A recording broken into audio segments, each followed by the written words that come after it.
Hombre, pues la verdad es que hacen mucho daño. La verdad es que intentamos mantener durante todo este tiempo todas las medidas posibles y de buenas a primeras pues nos limitan cada vez más el aforo, tal.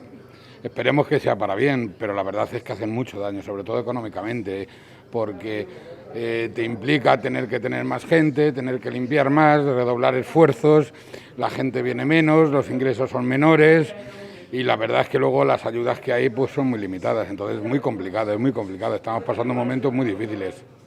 Sí, claro, hemos tenido que quitar la mitad de la terraza y hemos tenido que meter en otro salón, hemos tenido que meter algunas mesas aquí en la zona de barra. Los clientes, pues lógicamente, están en la barra, intentaban ya en su momento separarse y ahora pues muchos es muy difícil. El hecho de tomar un café y sentarse, pues es muy difícil, porque implica ir a la mesa, limpiar la mesa, vuelve a decir, y si las cosas están mal, implica tener el doble de gasto de personal y entonces es complicado.